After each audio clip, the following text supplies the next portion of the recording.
today's epistle reading, St. Paul says something very interesting to the Corinthians that can be examined from 1,000 different directions.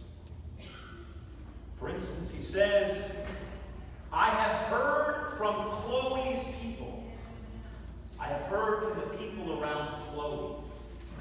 What this shows us is that there are people in Corinth who were in the household of Chloe who went to visit Paul. They told him there was a problem. What we see then is an ongoing relationship. The relationship starts when St. Paul founds the church. It continues when they send Chloe to him, or people from Chloe. It continues even further when St. Paul tells us later in the letter, in my previous letter that I wrote to him. And then finally, a little bit later, he says, in your other letter you sent to me. So he's written down a letter. They've sent people to him. He wrote them another letter, and they sent him another letter. There's a long relationship.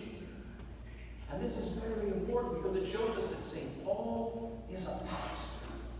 He's developing communities, he's developing churches, and he's taking care of them as they grow. The church in Corinth is in a lot of trouble.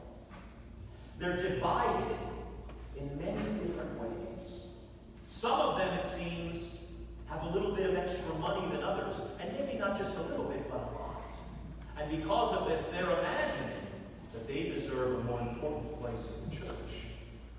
Others seem to think that they have spiritual gifts or some kind of wisdom that elevates them above other people in the church. They're divided. They're separated. And so it's interesting. When St. Paul writes to them, he uses a particular style of speech. We've talked about this before in this church. I'll just say it again. He writes to them in the style of concord rhetoric. It was a big deal in the ancient cities in Asia Minor and in Greece to get along together. But because the cities were often divided because of competition, a certain style of speech was developed. The speech on concord. And the speech on concord had one goal. In Greek, the word is to symphero.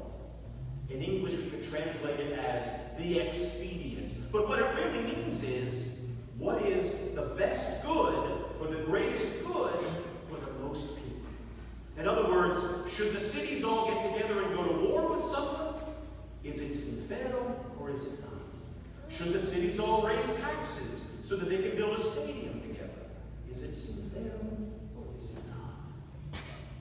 And St. Paul uses this style of rhetoric when he writes to the Corinthians. He even says to them in one very important place, in a very famous phrase, all things are possible for me, but not all things, and here the translation in English is usually, not all things are beneficial. But that misses the point of what Paul is teaching.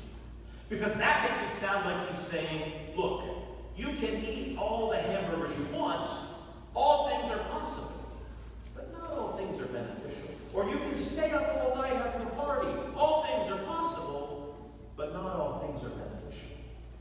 And that makes it sound like it's an individual ethic that he's concerned with. But that's not it at all. Because we just said that the word symphero means what is the greatest good for the most people. And if we look at how that sentence ends in Greek, it says, all things are possible for me, but not all things. Upanda symphe. All things are possible for me as an individual, but not all things are good for the whole body. Not all things that I do as an individual build up the entire body, build up the entire church. This is Paul's concern, to get them to stop thinking of themselves as individuals with their rights and their privileges, and to start thinking as a body. In today's letter, the concern is that they seem to have divided up into groups, and we have no idea what those groups are. They say, I am of Paul, I am of Apollos, I am of Peter, or I am of Christ. It's possible that they think they were baptized into Peter or Paul or Christ, but that sounds odd, doesn't it? Because they're all baptized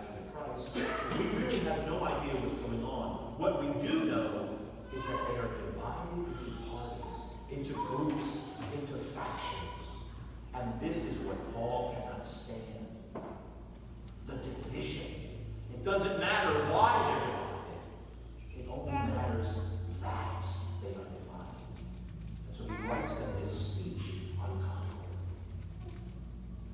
Elsewhere, St. Paul tells us how to overcome these divisions among ourselves. Because what causes divisions?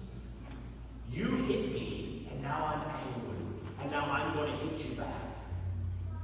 But in the body of Christ, you shouldn't want to hit me. You should restrain yourself. And if you do, I should forgive you. St. Paul says in his letter to the Galatians, it is no longer I who live, but Christ who lives in me.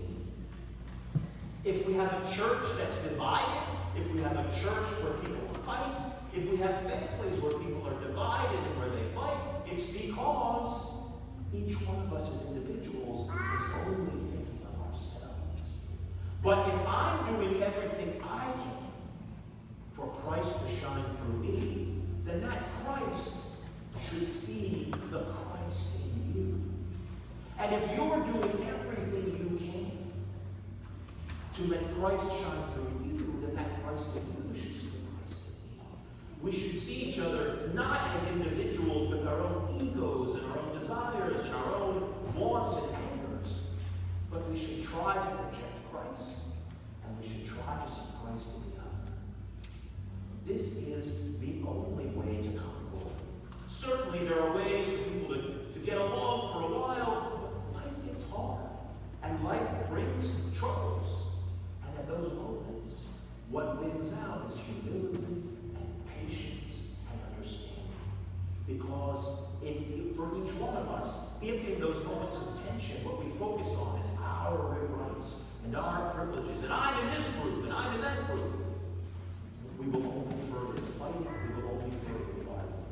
What we have to always say, and it's hard, and it takes years, but what we